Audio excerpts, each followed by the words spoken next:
I called Tony and I was willing to apologize if I came on too strong. So I said to my friend who encouraged me to call Tony, I said, all right, I'll give him a call. And I called Tony and I left him a very nice message. And I asked him to call me back. Because again, I was ready to apologize. He never had the guts to call me back.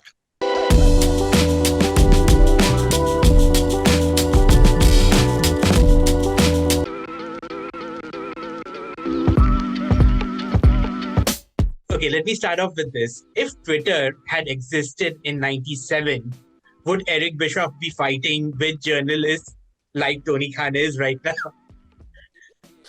Well, I've been very outspoken about certain people who write about wrestling. And I think the word journalist has been thrown around and used and abused and distorted to the point where it really doesn't have much meaning anymore. Not just in the wrestling business, but in politics, everywhere you look. Journalism is almost non-existent today because it's everything in television news, the 24-hour news cycle is all based around opinion. And opinions aren't facts. And I was very outspoken. You know, I've been critical of Dave Meltzer for the past 30 years because he's very biased. His own personal feelings and agenda, and even I think characteristics of his personality or lack thereof influence so much about what he writes. So knowing me, the way I've come to know myself over the last 67, almost 68 years, oh, hell yeah. I'd have been all over Twitter in 1997. I would have been shredding these pretend journalists like heads of bad cabbage. But even a more legitimate journalist like, let's see, and this is not to undermine Mr. Meltzer. I mean, I don't think I would be doing what I'm doing if not for Dave Meltzer. But then again, I mean, someone like an Ariel Helwani who's going at it with Tony Khan. Would you have been going at it with journalists during that time? You know, I was not impressed with Helwani. I don't know him. I've never met him. I don't have a personal feeling about him one way or the other. I'm very neutral.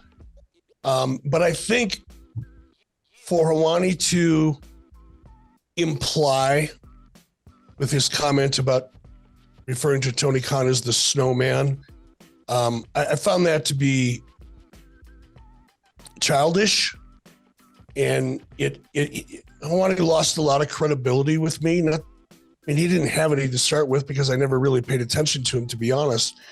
But certainly after seeing that, whatever respect he would have had for me by default, it kind of went away. That was a very childish, inappropriate thing to do.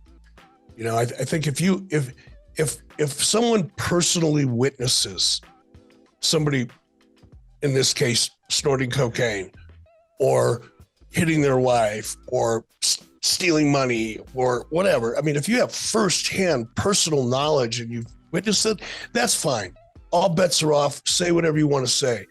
But to spread a rumor or perpetuate a rumor that's already been started by somebody else simply to get attention on social media, I think is really immature and unprofessional. Fair enough. But I would have said other stuff. I'd have made fun of Tony in other ways. It would have been much more entertaining because Tony's easy to make fun of. I mean, he is a bizarre character, but he's a very, very smart guy.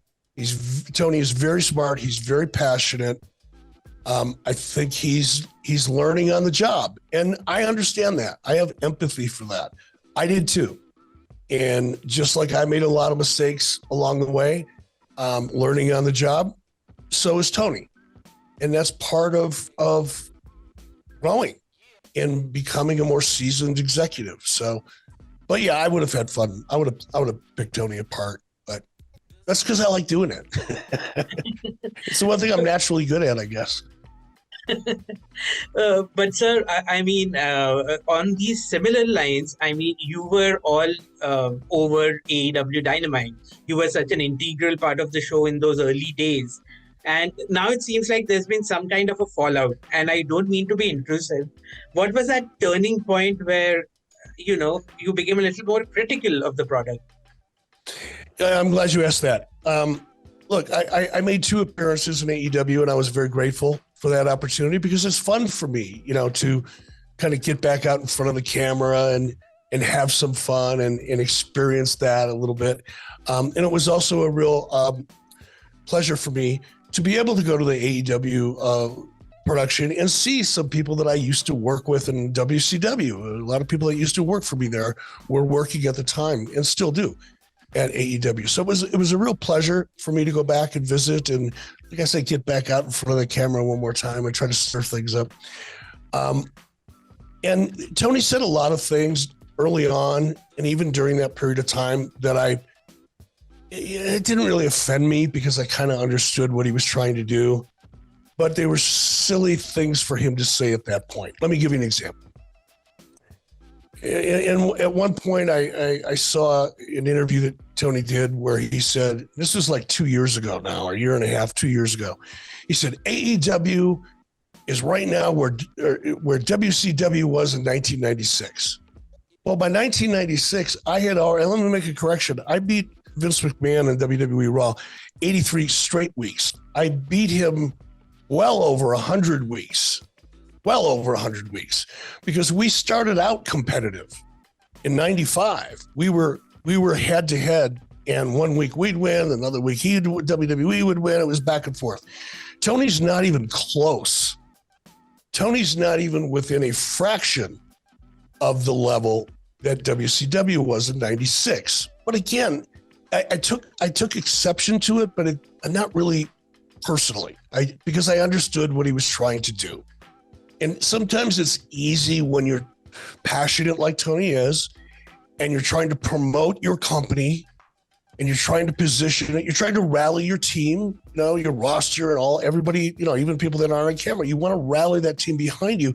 And sometimes, like I have done in the past, you say things that are just a little bit of an exaggeration, right? And I think in Tony's case, it was just delusional. It wasn't even close to being real. But again, I set that aside. It didn't bother me. I think I did an appearance even after I saw that. And I didn't mention it, no big deal. I didn't even react to it in social media. I just let it go. But Tony Khan came out and made a comment about Ted Turner. And he said, and I'm going to paraphrase it, but he said something to the effect of, if Ted Turner knew 1% about booking and professional wrestling, if Ted Turner knew 1% of what I know as Tony Khan, wow, then WCW would still be around. That was the end of it for me. Because number one, Tony Khan is on a network called Turner Broadcast Systems that Ted Turner created from scratch, not with his daddy's money, not with money that he inherited. He built the most powerful 24-hour news network in the history of television at that time. Ted Turner changed the world in so many ways. And Ted Turner was passionate about wrestling. He's the only one on the Turner Executive Committee that was. And for Tony to say something like that on a Turner network, I found to be very, very disrespectful. That's number one. And it was just stupid. What Tony knows about WCW and why WCW was eventually sold to WWE, he learned from reading dirt sheets by Dave Meltzer or listening to people that weren't even remotely involved in the situation. And by that, I mean a lot of wrestlers. Wrestlers have no idea what was going on in the business of the wrestling business, particularly in Turner at that time. They have no idea. Wrestlers know a lot about what's going on in the ring, and they know a lot about their art, but they know nothing about the business of the wrestling business, generally speaking, not 100% of the time, but generally 80% of the time, 90% of the time, I'm probably right. But in this particular case, there was so much going on at WCW with the Time Warner merger and everything else that affected all the Turner companies, not just WCW. It affected CNN. It affected a lot of the companies that were part of Turner. That's what led to WCW being sold. And for Tony Khan to make such a disrespectful and ignorant statement like that made me lose a tremendous amount of respect for him. And then to top it off, after I made those comments, Tony reached out to a mutual friend of ours and just blew his phone up with text messages. Couldn't believe what I said. You know, was obviously very disappointed by the way the text messages were communicated to me. And I understood why. And my friend said, why don't you just give him a call? And I thought, you know what? I probably could have softened that response up just a little bit, or I probably could have called Tony. At that time, I had enough of a relationship with him and said, hey, Tony, going forward, let's have a little bit more. I could have done a number of things, but I called Tony and I was willing to apologize if I came on too strong. So I said to my friend who encouraged me to call Tony, I said, all right, I'll give him a call. And I called Tony and I left him a very nice message. And I asked him to call me back. Because again, I was ready to apologize. He never had the guts to call me back. And that's okay too. It's not like my ego needs that. But what it told me was, here is a guy who said something really stupid and disrespectful. He didn't like my response. So he complained to a friend of mine vociferously through social media and phone calls, or through text and phone calls. He was very upset that he was blowing up my friend, our mutual friend's phone, but he didn't have the guts to call me back. That to me kind of told me who Tony Khan is as a person. Now, to this day, I don't harbor any, I could sit down and have a conversation with Tony and we'd get along fine from my perspective, right? I don't carry around a lot of baggage and hurt feelings, and I just don't. It's not worth it. It's a lot of energy to carry around negative energy. I like to carry around energy, but not negative energy. But Tony's kind of gutless in that respect. And, if I've ever had a problem with someone, I'd call them and tell them to their face. And I would expect people to do that to me as well. And I'm fine with that. But to call a mutual friend and complain and whine and moan and be so upset about what I said and not have the strength of a conviction or the courage to pick up the phone and talk about it, see ya. We're done. Last year, I think you said something like WWE and AEW are maybe not neck to neck, but you're excited to see where AEW goes from here. Would you say they are closer to WWE in 2023, or have they moved further away from WWE? They're not even close to WWE. They've never been close to WWE. Now, in terms of the excitement that AEW has generated, particularly on the internet, absolutely AEW, especially early on, everybody was hoping for an alternative, something that was everybody was hoping that we would have another Monday Night War, including Tony Khan, who, by the way, still thinks he's in a war with WWE, which is delusional to the point of it's not even funny because it's so bizarre. I mean, there's not a category that you can define.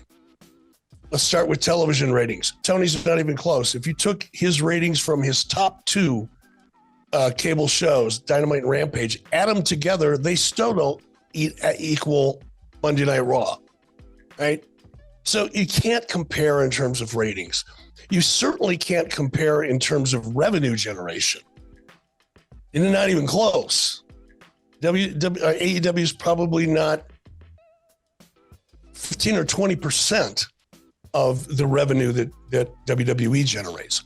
In terms of its global footprint and influence, AEW is not even close to where WWE is. I mean, they're not even a distant number two. So I don't know in what category that you can actually measure and compare that Tony thinks that he's in a war with WWE. They're just in the same business, and there's a big difference. But to get to your question, right. I think AEW has lost ground. They've lost a lot of goodwill with their audience. I think the audience is getting tired of the lack of creative in AEW. Their storylines are horrible, if they even exist.